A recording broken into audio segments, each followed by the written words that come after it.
Tell me something, है मैले रोकिहालेँ यसमा चाहिँ because this is very much important जस्तो लाग्छ क्या मलाई चाहिँ सी पहिला मान्छेहरूले कफी खाने भनेको कफी मात्रै खान्थे क्या they didn't care about the ambience anything else but now people more care about the ambience चाहे त्यो बस्ने चेयरदेखि लिएर होस् चाहे त्यो वाइफाईदेखि लिएर होस् so in your perception जति पनि अहिले you have done a lot of projects होइन what do you think if यदि कुनै पनि random so called average को मान्छेले चाहिँ एउटा क्याफे खोल्नु पर्यो भने how important it is to focus on the your ambience and your ambience त छँदैछ but moreover your you know the architectural design because let's be very honest if somebody has to open a coffee shop हामीले के गर्छौँ chair यहाँ राख्ने table यहाँ राख्ने machine यहाँ हाल्ने अनि हाम्रो अलिकति एक्सपिरियन्सले दिस इज इट भन्छौँ क्या right but when it comes to your डिजाइनको कुराहरू चाहिँ this is something maybe different right एउटा सानो इन्चदेखि लिएर हाउ द होल कसरी अप टु द मार्क लिएर आउने मान्छेले हेर्ने बित्तिकै बस खालको कसरी भन्ने भन्ने खालको सबै कन्सेप्टहरू आइरहेको हुन्छ नि Can you just talk about it, like how important you could say when somebody is opening a coffee shop? It's about because actually खोल्नलाई मात्र हैन नि त, right? So when you think of a long term project, म चाहिँ के भन्छु भने when you think of a long term project, त्यहाँ कतिवटा कुरा इन्भल्भ भइरहेछ भन्ने कुरा थाहा हुनु चाहिँ इज भेरी इम्पोर्टेन्ट. सो एउटा क्याफे भनेको it's a physical space, right? But then it's a space where operations are running all the time. Long term ma gairako huncha ke, right? Ani efficiency भन्ने कुरा त चाहिन्छ नि त, right? So when we talk about efficiency, हामीले चाहिँ so how अहिले so I'm partnering up with creative architects, हैन? So he's the mind over the architecture, construction, interior design. I'm the mind over the operation. Okay, so we work very closely on these kind of things. But अहिले हाम्रो recent projects भनेको Himalayan Java त्यो दरबार मलको माथि हैन, we've done दरबार मलको माथि dude one दरबार मल, ठुलो वाला, right? The bigger one. That if you go there हैन, तिमी as a barista as in like as a coffee को मान्छे गएर तिमीले इंच बाइ इंच पनि तिमीले त्यहाँ पुगेपछि चाहिँ if you coffee खाना जान्छौ भने चाहिँ तिमीलाई खासै नोटिस हुँदैन. तर तिमी if you wanted to work there, तिमीले सबै कुरा कसरी well thought out or every inch is measured भन्ने कुरा चाहिँ बुझ्छौ के. Because in a you'll agree to this, हैन? एकचोटीमा when we think about cafes, it's like त्यो वार गर्न गए जस्तै हो के. You have to fight waves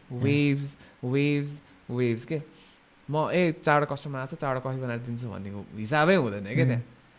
what if 100वटा packs छ अरे, 100जना एकैचोटि आउँदाखेरि what is then? That's the worst case scenario. Worst case scenario होइन, that's the most peak scenario होइन. अनि लोएस्ट केस सिनारियो हुन्छ होइन. सो केटर गर्नुपर्ने एउटा एकदम हाई मार्जिन हुन्छ कि depending on how much seating you have. So त्यो केटर गर्नुपर्ने त्यत्रो मार्जिनमा हाउ एफिसियन्ट आर यु? एउटा क्याफेमा कम्प्लेन आउने भन्ने कुराहरू के छ? ढिला भयो, चिसो भयो, सर्भिस राम्रो भएन, or product जुन अर्डर प्रडक्ट भएको छ, the product is not up to par, right? त्यो चारवटा कुरा भनेको तिम्रो वर्क स्पेस, तिम्रो अपरेसनल स्पेसले नै डिक्टेट गर्छ क्या. त्यो is between the barista and his working space, right? So मलाई चाहिँ because throughout all this year मलाई थाहा छ कि म like if I am making 5 drinks alone, मलाई के गर्नुपर्छ, के कहाँ चाहिन्छ भन्ने कुरा आई नो द्याट, राइट? त्यही कुरा रेप्लिकेट गराउन सक्नु र त्यो कुरा फेरि इट डजन्ट मिन कि ठाउँ राम्रो मात्र भएर पनि हुँदैन नि त. त्यो ठाउँलाई त लाइक एफिसियन्टली म्यानेज गर्नुपर्छ obviously, because there is a work flow. Customer आउँछ, अर्डर गर्छ, बन्छ, जान्छ, पे गर्छ, निस्किन्छ, राइट? त्यो भनेको एउटा वर्क फ्लो त हो नि. उसले पैसा कि त्यसलाई पनि अब सिफ्ट पनि गर्नुहुन्छ, then that's one model. Normal model might be pay first. उसले पे गर्छ, बस्छ, कफी जान्छ, दिन्छ, जान्छ. अब त्यो कुराहरूलाई there's so many things to think about. If you don't think about it, what happens? Chaos huncha. Okay, that everybody's been through that chaotic nature, okay? तर मेरो फेरि अर्को एउटा क्वेसन के भन्दाखेरि चाहिँ यो त I understand we are talking about यो कुराहरू चाहिँ टोटली पिपल माइट अन्डरस्ट्यान्ड. तर यो कुराको लागि पनि त खर्च लाग्छ नि त, किनकि when you're doing it service चार्जेसहरू कुनै पनि मान्छेलाई हायर गर्नु पर्दाखेरि चाहिँ होइन. So what I'm asking is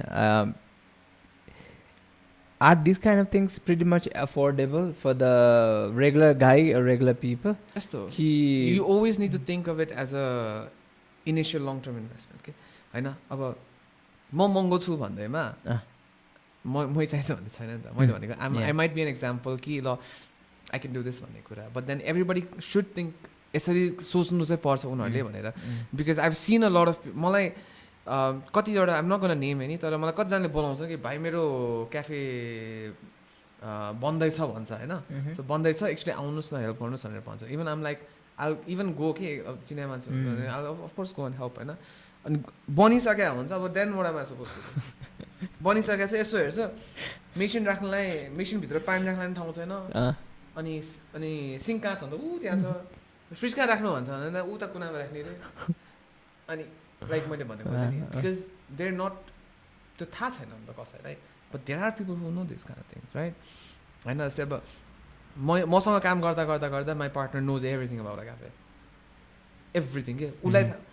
अहिले मैले नगरी बिर्सकेँ होला तर हि नोज कि उसलाई कन्ट छ कि उसलाई लामर्जोको लिनियर पिभीको डाइमेन्सन्स कन्टै छ कि मलाई थाहा छैन होला क्या तर उसलाई थाहा छ कि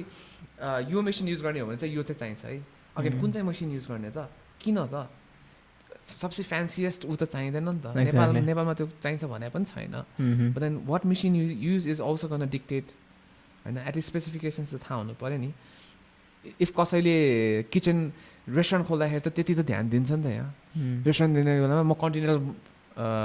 मेरो मेन्यू छ भने I need a continental range मेरो 100 प्याक्स छ भने मलाई 4वटा बर्नर चाहिन्छ भनेर जुन पनि रेस्टुरेन्ट बनाउने मान्छेले भन्न सक्छ तर कफीमा त्यो भन्न सक्ने अहिलेसम्म there is few right so त्यो कुरा ध्यान दिनु अब किनभने cafe is a booming business अहिले इन्डस्ट्रीमा हरेक कुनामा खोलिरहेछ हरेक कुनामा गरिरहेछ कतिजना खोल्ने भनेर पनि अहिले मान्छेहरू बसिराख्नु भयो होला अब they need to think about this kind of things so if somebody has to open a coffee shop, I don't know, यो कतिसम्म यो क्वेसन चाहिँ हुन्छ लजिकल सुनिन्छ बट एभरेजमा कसैले कुनै पनि कफी सप्स खोल्नु पऱ्यो very much average whatever you take it right what do you think the minimum budget should be just like now why am I asking this one see I've been talking to a lot of people अनि यो तिमीले answer दिनु र मैले answer दिनु फरक पर्छ see you can talk about a lot of things जुन अनसिन कस्टहरू होला कति बेसिसहरू होला right I can randomly say कि फलाना फलाना हुन्छ त्यो चिजहरू छ so if you average wise if you can think of कुनै पनि मान्छेले एउटा बिजनेस ओपन गर्नु पऱ्यो भने the proper coffee shop I am not talking about the one that you were talking हुन्छ नि अरू फुडहरू अब ऱ्यान्डम कफी सप्स खोल्नु पऱ्यो भने सजिलो एन्सर भनिदिन्छु है यसलाई if you're going to the fancy side square फिटको 3000 if you're going for the more budget side square फिटको 2000 यसमा इन्क्लुडिङ यो फर्निचर 3000 भनेको रोस्टिङ मेसिन पनि आउँछ त्यहाँ राइट तर एभरेजमा मेसिन मात्रै हालेर त्यही त भने नि मैले स्क्वायर फिटको हिसाब गर्नुपर्छ कि बिकज आई क्यानट से नि अब तिमी 4 जनालाई खुवाइरहेको छौ कि 6 जनालाई खुवाइरहेको छौ त okay so that will change how you think के होइन अब यहाँको नेपालमा हरेक मोस्ट एउटा कमन जस्तै अब तिमी लन्डनमा गयो भने तिम्रो स्ट्यान्डर्ड सर्टर साइजेसहरू हुन्छ क्या लाइक 25/38 को एउटा सर्टरको साइज हुन्छ क्या अनि त्यसमा खोल्दाखेरि चाहिँ यस्तो हुन्छ भन्ने एउटा हिसाब हुन्छ कि त्यहाँ चाहिँ यहाँ त त्यस्तो छैन एक आना छ कि 2 रो पनि छ कि घरको माथि छ कि यस्तो छ कि उस्तो छ कि भन्ने हिसाब हुन्छ सो स्क्वायर फिटमा जसले पनि आजकल स्क्वायर फिटमा हिसाब गर्दाखेरि त्यो सजिलो हुन्छ कि उनीहरूलाई बजेटमा गयो भने 1500 गरौँ सरी 1500-2000 गर्ने अलिक फ्यान्सी साइडतिर जानुभयो भने 3000 गऱ्यो भने मजाले पाउँछ नाइस ल अब मलाई आउँदैन अब तिम्रो 3 लाखदेखि एउटा डबल ग्रुप भेट गयो होइन 3 लाखदेखि सुरु छ होइन कहाँसम्म जान सक्छौ 20 25 26 लाख 26 लाखमा एउटा क्याफे खोल्छ नि अब 26 लाखको क्याफे खोल्छौ कि 26 लाखको एउटा मेसिन किन्छौ भन्ने हिसाब हो क्या राइट मेक सेन्स तिम्रो क्याफे खोल्नु I get lot of questions के यो चाहिँ अनि म बुझाउन गाह्रो हुन्छ किनकि सी यो फर्निचर त्यो सोच्छु भने होइन नखोलो भन्छु होइन honestly because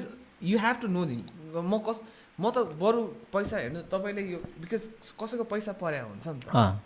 right without any back knowledge त म कसरी उसलाई इन्भेस्ट गर्नु again I'm an MBA graduate म त फिजिबिलिटी त is my main first priority होइन मैले कतिजनालाई मैले नखोल्नु नै भनेको छु आम सरी तर तपाईँले नखोलेकै ठिक होला जस्तो छ भनेर म कतिजनालाई भन्छु क्या अनि लेन्दै अनि आइएम जेनरली सेइङ कि that's me being like okay मैले उसको पैसा बचाएको हो क्या त्यतिखेर अनि यार कफी सप खोल्नुपर्छ धेरै चाहिन्छ धेरै कफी सप चाहिन्छ हाम्रोमा होइन कफी कल्चर ग्रो गर्न धेरै छ नि त भएको चाहिँ राम्रो हुनु पर्यो भन्छ कि अनि मैले भन्न खोजेको तर you don't want have something अनि बनाउनु भयो अरे उसको पनि पैसा खर्च भयो but at the end if doesn't pan out what is the त्यो त डिमोटिभेटिङ फ्याक्टर हो नि त so you don't want demotivate the industry के त्यही भएर मैले चाहिँ बरु राइट वे यो हो फ्रम अकर्डिङ टु मी होइन मेरो एक्सपिरियन्स र मेरो ब्याकग्राउन्डले चाहिँ यो राइट वे भन्छ होइन if you want follow this I help you होइन त्यो भन्दा अब अलिकति तलमाथि चाहिँ अब एभ्री वान डज द्याट होइन तर whatever you can do it at least in the best possible way भन्ने काम चाहिँ I think everybody has to think about it त्यसरी के definitely man thanks a lot त्यसमा चाहिँ